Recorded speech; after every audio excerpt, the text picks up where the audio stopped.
하나님의 택하심을 바라보라라는 말씀의 제목으로 거룩하신 주의 말씀 전하겠습니다. 하나님의 택하심을 바라보라. 우리가 오늘 묵상하고 있는 신명기 31장 30절에서 32장 14절까지의 말씀, 이것은 우리가 지난 말씀에서 살펴보았듯이 하나님이 모세를 통하여 명령하신 노래를 지어서 그들에게 가르쳐 그들의 삶에 경종이 되게 하는 그러한 마지막 모세의 노래임을 우리가 잘 알고 있습니다. 모세를 통해서 하나님은 노래를 지으셔서 그들에게 가르치게 하셨고, 그리고 모든 세대가 또 그 다음 세대가 이 땅에서 살아가는 동안에 하나님은 어떠한 하나님이시고 나는 어떠한 존재인지를 깨달아 알아 이 땅에서 바르고 올바른 믿음의 삶들을 잘 지켜내기를 간절히 원하셨습니다. 저는 저와 여러분들에게 오늘 이 말씀 안에서 이 모세의 노래를 통하여 우리가 이 땅에 살아갈 때 우리도 이 땅에서 하나님을 날마다 기억하고 생각하고 또 물으며 살아가는 그러한 거룩한 인생들의 길을 올바르게 살아내시기를 간절히 소망합니다. 오늘 말씀을 함께 들여다보면 오늘 말씀 30절 이렇게 시작합니다. 31장 30절입니다. 그리고 모세가 이스라엘 총회에 이 노래의 말씀을 끝까지 읽어드리니라. 아멘. 이제 모세가 노래를 부른다라는 거예요. 여러분, 모세가 노래를 부르는 이유는 한 가지입니다. 노래를 부르면 전파가 잘 되고 쉽게 외워지고 기억이 잘 나니까 사실 그가 마음에 담고 있는 자신의 평생 동안에 자기가 만나왔던 그 하나님이 어떠한 분이신지를 이 노래로 표현하며 우리의 인생 가운데 신명기의 전장을 통해서 우리의 과거와 현재와 앞으로 미래 가운데 우리와 함께 하시는 그 하나님이 어떠한 분이신지를 다시 한번 그들에게 상기시켜서 그 하나님을 잊지 말게 하려고 이 노래를 지었다라는 것입니다.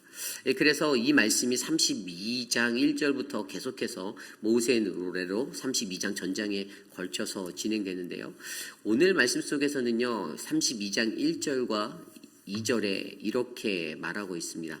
하늘이여 귀를 기울이라. 내가 말하리라. 땅은 내 입의 말을 들을지어다. 내 교훈은 비처럼 내리고 내 말은 이슬처럼 맺히나니 연한 풀 위에 가는 비 같고 채소 위에 단비 같도다. 3절입니다. 내가 여호와의 이름을 전파하리니 너희는 우리 하나님께 위엄을 돌릴지어다. 아멘. 하늘과 땅 온 천하 만물을 대상으로 자신의 이야기를 들으라고 합니다. 이 땅에 있는 하나님의 모든 피조물들이 반드시 이 노래를 들어야 한다라고 그는 외치고 있는 것입니다. 하나님께서 지으신 그 모든 만물들이 귀를 기울여서 오늘 모세를 통하여서 선포되어지는 그 말씀을 들으라고 말합니다. 그런데 모세의 말이 어떻다라고 말합니까? 좀 전에 읽었던 2절에는 내 교훈은, 내 말은, 나를 통해 선포되어지는 이 노래는 비처럼 내리고 내 말은 이슬처럼 맺힌다라고 기록하고 있습니다. 비처럼 이슬처럼. 모세는 자신을 통해 선포되어지는 하나님의 말씀과 자신을 통해 불리어지고 가르치게 될 이 노래가 때로는 비와 같고 이슬과 같다라고 설명하고 있어요. 여러분, 성경에서 비는 어떤 것을 의미합니까? 긍정적인 모습을 보면 비는 이 땅에 소산을 낼 수 있는 그러한 소출을 내게 하는 그러한 좋은 요소가 됩니다. 그런데 때론 비는요, 심판을 의미하기도 해요. 노아의 홍수 때의 사건을 통해서 우리가 알고 있지만 하나님은 가장 먼저 인류를 이 비라는 것을 통해서 이 땅을 잠기게 하셨고 모든 것들을 쓸어버리심으로 이 땅을 심판하셨음을 우리는 기억하고 있습니다. 그래서 때로는요, 우리에게 들려지는 하나님의 말씀은요, 우리의 삶을 풍족히 적시고 촉촉하게 만드는 그런 풍요로움의 것들의 역할도 감당하지만 때로는 그 말씀은 좌우의 나리선 검과 같은 심판적인 메시지를 갖고 있음을 우리는 인정하셔야만 합니다. 하나님의 말씀을 듣는 가장 올바른 자세예요. 그리고 이 교훈은요, 이슬처럼 맺힌다라고 말했습니다. 여러분, 이슬은 이스라엘 백성들에게 굉장히 풍족한 삶을 줄 수 있는 원동력이었어요. 그들이 광야의 생활을 할 때 이른 아침에 그들의 장막 밖으로 나가서 그들이 마주해야 했던 그 이슬 가운데 그들은 만나를 발견하게 되었습니다. 하나님이 밤새 내려주신 그 은혜로 그들은 그 삶을 더욱더 하나님의 말씀과 은혜 안에서 강건하게 지켜나갈 수 있는, 하나님을 전적으로 신뢰하며 살아가야 한다는 것들을 그들은 배울 수가 있었어요.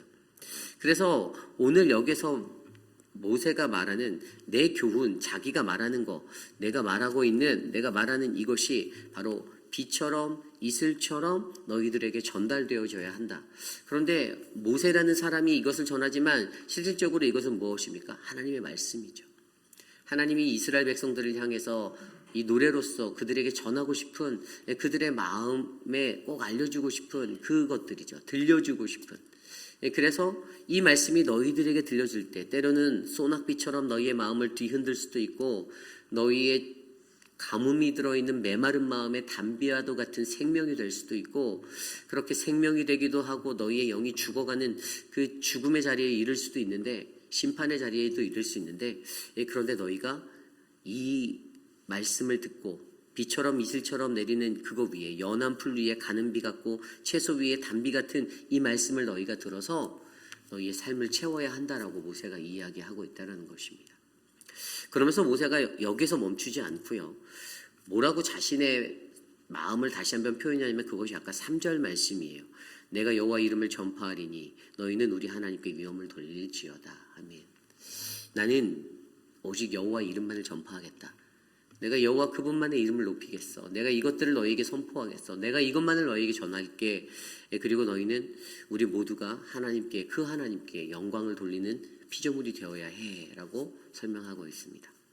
그러면서 모세 그가요, 평생에 자신의 삶을 통해 만난 하나님을 오늘 말씀 14절까지 네 가지의 모습으로 설명하고 있어요. 첫 번째가 4절에 나오는 반석의 하나님이에요.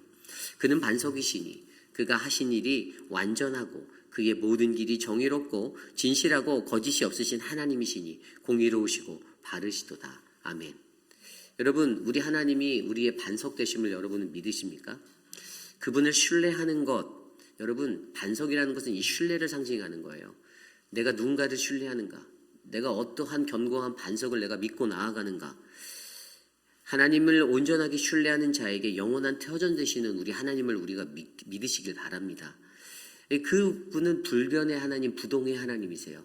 늘 변치 않는, 어제나 오늘이나 내일도 변함없는 그 하나님, 그분이 우리 삶의 반석이 되어 주신다는 것입니다. 모세가 그것을 이스라엘 백성에게 말하고 있어요. 너희의 모든 시간 속에서, 우리의 모든 시간 속에서 하나님이 우리의 반석이 되어 주셨다. 우리를 애굽에서 인도하시고 그리고 이제 가나안 땅에 들어갈 그 시간에도 그분은 우리의 반석이 되어 주실 것이다. 너희가 이것을 잊지 말아라. 모세가 자신의 평생을 통해 만나온 하나님을 반석의 하나님으로, 신뢰해야 될 대상으로 다시 한번 언급하고 있습니다. 두 번째는요, 창조의 하나님, 5절 6절이에요. 그들이 여호와를 향하여 악을 행하니 하나님의 자녀가 아니요 흠이 있고 삐뚤어진 세대로다. 어리석고 지혜 없는 백성아, 여호와께서 이같이 보답하느냐? 그는 내 아버지시요 너를 지으신 이가 아니시냐? 그가 너를 만드시고 너를 세우셨도다. 아멘. 누가 우리의 아버지 되신다고요? 하나님 아버지. 누가 우리를 지으시고 누가 우리를 만드시고 누가 우리를 세우셨다고요? 하나님 아버지. 우리가 이 땅을 살아가면서 나를 지으신 분이 하나님이심을 인정하는 그러한 피조물이 되기를 원합니다. 가장 기본적인 거예요. 나를 지으신 분이 누구인가? 창조의 주가 누구인가? 믿는 이로써 이 창조의 하나님에 대한 인정이 없이 살아간다면 온전하게 내 삶은 나의 것, 내가 다스리는 삶, 내가 내 왕좌에 올라가 있는 인생이 될 것입니다. 그렇기 때문에 우리가 가장 먼저 하나님이 우리의 창조주 되심을 인정하고 내가 그의 연약한 피조물이 됨을 인정하는 자세, 그 창조의 하나님을 모세는 다시 한번 상기시켜주고 있는 것입니다. 그리고 세 번째로 나타나는 하나님, 그가 평생에 만나온 하나님은요, 바로 보호하시는 하나님이에요. 오늘 말씀 10절 11절입니다. 여호와께서 그를 황무지에서 짐승이 부르짖는 광야에서 만나시고 호위하시며 보호하시며 자기 눈동자같이 지키셨도다. 마치 독수리가 자기의 보금자리를 어지럽게 하며 자기의 새끼 위에 너풀거리며 그의 날개를 펴서 새끼를 받으며 그의 날개 위에 그것을 없는 것 같이. 아멘. 황무지와 같은 세상에서, 광야와 같은 땅에서 우리를 눈동자처럼, 그의 눈동자처럼 보호하고 계시는 하나님, 늘 굽어 살피시는 하나님을 우리가 알아야 한다는 것입니다. 11절에 나온 대로 독수리 새끼가 그의 보금자리에서 떨어졌을 때 그 독수리가 날개를 펴서 그를 안아주시고 받아주시는 것 같이 하나님이 우리를 그렇게 지켜바라보시고 보호하시고 만나시고 호위하시고 지켜주신다라고 우리에게 말씀해주고 계세요. 그러니 우리가 믿는 하나님을 우리가 믿을 때 나를 지키시고 나를 인도하시고 나를 보호하시는 하나님이 계심을 저와 여러분들이 믿으시기 바랍니다. 사람이 사람을 믿는 것이 아니죠. 이 땅을 살아갈 때 여러분들이 인생을 다 살아보셨지만 사람 때문에 보호하심을 받고 사람 때문에 내 삶이 안전하다라고 느끼는 경우는 많지 않습니다. 우리의 삶 속에서 우리를 지키시는 분은 오직 하나님. 그 하나님만 생각하면 다른 것들이 두렵지가 않아요. 사람들이 계략을 만드는 거, 사람들이 어긋난 모습으로 공격하는, 나를 넘어뜨리려고 하는 수많은 것들도 두렵지가 않습니다. 왜냐하면 그 하나님이 나를 지켜주심을 저는 확실하고 우리가 확신하기 때문이죠. 저와 여러분의 모든 삶 속에서도 우리를 보호하시는 하나님, 모세가 자신의 삶을 통해 그의 인생을 120년의 시간을 보호하신 그 하나님을 경험한 것처럼 저와 여러분의 삶에도 그 보호하시는 하나님이 경험되어지기를 축원합니다. 마지막으로 모세가 평생을 만나온 하나님은요, 풍요를 허락하시는 하나님이세요. 오늘 말씀 13절 14절입니다. 여호와께서 그가 땅의 높은 곳을 타고 다니게 하시며 밭의 소산을 먹게 하시며 반석에서 꿀을 굳은 반석에서 기름을 빨게 하시며 소의 엉긴 젖과 양의 젖과 어린 양의 기름과 바산에서 난 수량과 염소와 지극히 아름다운 밀을 먹이시며 또 포도즙의 붉은 술을 마시게 하셨도다. 아멘. 여호와가 베풀어 주시는 풍요에 대해서 이야기하고 있습니다. 하나님이 사랑하는 그의 선택한 자들에게는 이런 풍요를 베풀어 주신다라는 거예요. 내가 이러한 풍요를 갖기 위해 내가 몸부림치고 노력하고, 물론 그 삶도 우리에게 필요하지만 더 중요한 것은 우리의 생사화복은 모두 다 하나님 손에 달려있음을 인정하셔야만 합니다. 모세가 이것을 알았어요. 내가 지금 가지고 있는 것 잃어버릴 수도 있습니다. 하나님이 허락하시면. 내가 지금 아무것이 없어도 내가 얻게 될 모든 것 하나님이 허락하시면 얻게 하시는 하나님이심을 우리가 믿으시기 바랍니다. 그렇기 때문에 모세는요, 이스라엘 백성을 향하여서 우리의 삶에 우리의 풍요를 채우시는 그 하나님, 이것이 바로 모세가 평생 동안 만나왔던 하나님의 모습이라는 것이죠. 오늘 말씀을 보면 모세가 자신의 평생의 삶 동안에 만나온 하나님에 대해서 4가지 모습으로 설명했어요. 반석의 하나님, 창조의 하나님, 보호하신 하나님, 풍요를 허락하신 하나님. 그런데 모세가 이 4가지의 하나님은 어떠한 분이신가를 통해서 그들에게 권면하는 오늘 가장 핵심적인 말씀이 오늘 9절에 나오는데 그것이 바로 7절 말씀입니다. 오늘 7절 말씀입니다. 옛날을 기억하라. 역대의 연대를 생각하라. 내 아버지에게 물으라. 그가 내게 설명할 것이요. 내 어른들에게 물으라. 그들이 내게 말하리로다. 아멘. 굉장히 중요한 그 어드바이스, 신앙적인 어드바이스라는데, 믿는 이가, 하나님의 백성이 이 땅을 살아갈 때 우리가 어떠한 모습으로 살아가야 하는지 3가지, 기억하라, 생각하라, 물으라라고 말하고 있습니다. ESV 영어 성경에 보면 Remember the days of old, 그러니까 날의 것들을 기억하는 것, 그리고 2번째가 Consider the years of many generation, 이 모든 세대의 것들을 관심에서 이렇게 다시 한번 생각해 보는 것, 그리고 Ask your father and he will show you, 네가 그분의 아버지에게 물어보면 그가 너에게 응답해 줄 거다. 굉장히 영적인 중요한 신앙의 원리를 우리에게 동기부여하고 있어요. 그리고 왜 이것을 우리에게 하라고 할까의 답도 오늘 말씀에 이렇게 나와 있습니다. 9절입니다. 여호와의 분깃은 자기 백성이라 야곱은 그가 택하신 기업이로다. 아멘. 이게 무슨 말입니까? 여호와께서 이스라엘을 택하셨으니 야곱의 후손이 그의 백성이 되었도다라는 의미예요. 하나님 그분이 우리를 선택하셨다라는 것입니다. 하나님 그분이 이스라엘 너희를 선택했다라는 것을 강조해 주고 있어요. 그렇기 때문에 너희는 하나님의 선택받은 백성이기에 하나님의 선택하심을 바라보기 위해서, 우리가 그것들을 알기 위해서 우리가 해야 하는 것은요, 기억하고 생각하고 묻는 이 삶들을 우리의 삶 가운데서 이어나가셔야 된다라고 말씀해 주고 있습니다. 여러분, 저와 여러분 우리 모두는 하나님의 선택받은 백성입니다. 이걸 믿으십니까? 우리는요, 내가 하나님을 선택한 게 아니에요. 하나님이 우리를 선택하신 거예요. 어떤 사람들은 내가 하나님이 선택했으니까 하나님 당신이 나에게 맞추세요라고 요구할 수도 있지만 그것은 잘못된 신앙입니다. 하나님께서 보잘것없는 나를 택하신 거예요. 하나님께서 아무 쓸모없는 나를 선택하여 주신 거예요. 그래서 오늘 내 삶이 이 땅에서 하나님의 사람으로서 살아갈 수 있는 그 은혜의 자리에 놓이게 된 것입니다. 여러분, 이스라엘을 택한 하나님을 바라보십시오. 아담과 하와를 선택한 것을 떠나서 창세기 12장에 아브라함을 선택하신 하나님, 모든 민족과 모든 열방과 수많은 민족 중에 하나님이 아브라함을 들어 쓰셨잖아요. 그를 선택하셨잖아요. 그리고 어떻게 하셨습니까? 그러한 백성들을 그 선택에 맞는 존재로 하나님이 보호하시고 반석이 되어주시고 창조하시고 또 풍요를 허락하셔서 인도하셨는데, 여전히 문제가 아까 5절과 6절 말씀에 나온 대로 여러분, 문제가 뭐예요?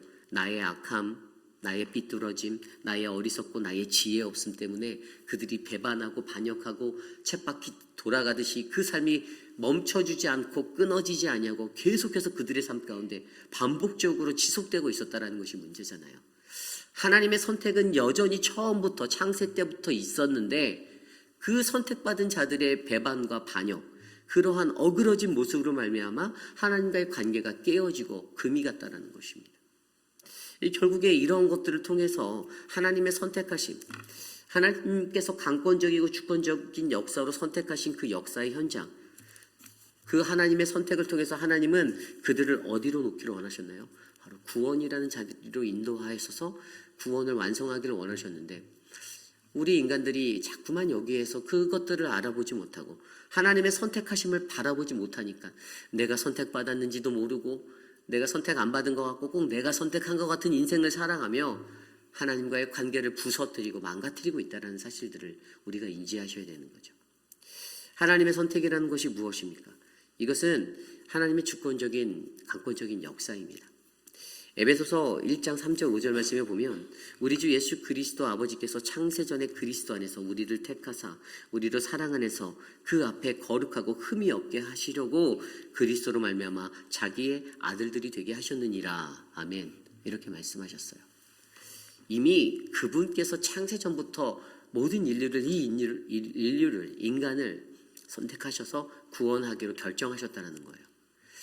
이 선택은요, 어떤 옵션에 따라서 변화되거나 상황에 따라 바뀌는 문제가 아닙니다. 요한복음 17장 9절 말씀에 보면 내가 비옵는 것은 세상을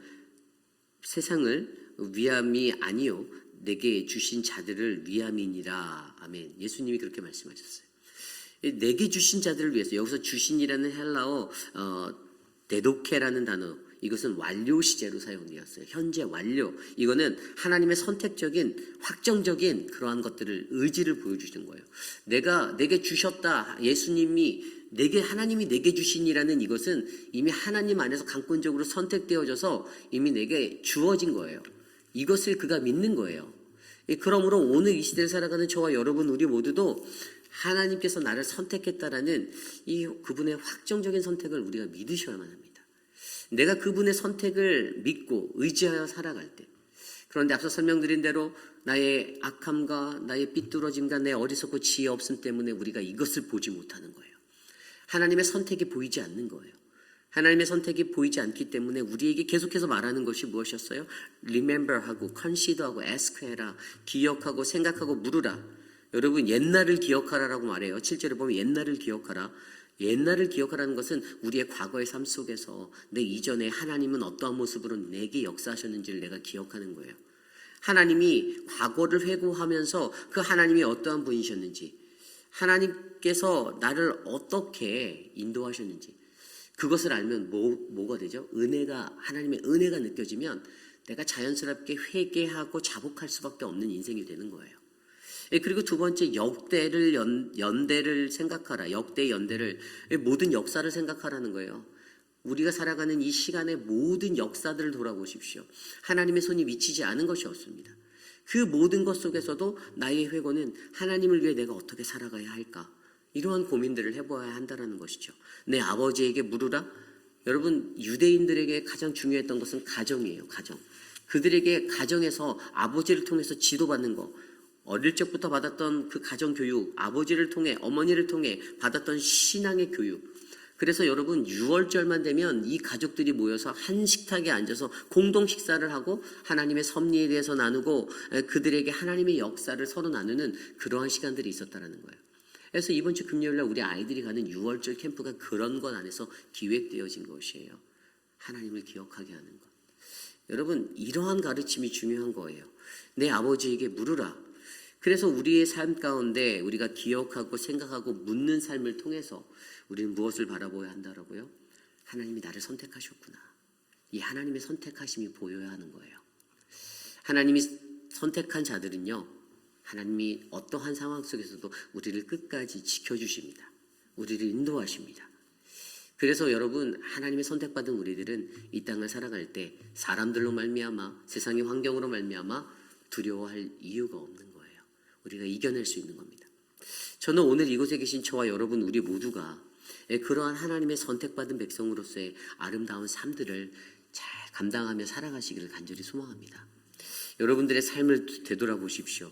오늘 모세가 이 노래를 가르침으로써 자신이 평생에 만나온 하나님, 반석의 하나님, 창조의 하나님, 보호의 하나님, 풍요를 허락하신 하나님에 대해서 말하며 내가 너희들에게 이 말을 할 텐데 사실 이 말, 하나님의 이 말씀이 때로는 너희에게 비처럼 때로는 이슬처럼 너희들의 마음을 아프게 하고 너희들을 찌르고 너희들의 삶을 치료하고 모든 양면의 모든 역할들을 다 하게 될 터인데 그런데 너희가 이 음성을 온전하게 듣는 너희는 하나님을 기억하고 생각하고 물으며 너희를 선택하신 그 하나님을 발견할 수 있니? 라는 질문을 오늘 우리에게 던지는 거예요. 저와 여러분의 삶에 그 은혜가 넘쳐나기를 기도합니다. 우리가 기억하고 옛날을 기억하고 하나님의 역사를 모든 역사를 생각하고 우리 아버지에게 물으며 살았던 그 모든 자리를 되돌아보아 나를 선택하신 하나님을 발견하는 이 하루가 되시기를 간절히 축원합니다. 오늘 주신 말씀을 놓고 함께 기도합니다. 하나님의 택하심을 바라보라. 우리의 눈에 그 하나님의 선택하심이 보입니까? 하나님의 선택하심을 바라볼 수 있는 믿음의 사람이 될 수 있도록 이 노래의 주인공 되신 하나님을 내가 발견하도록 우리가 함께 아름다운 기도로 주님 앞에 나아가기 원합니다. 함께 기도합니다.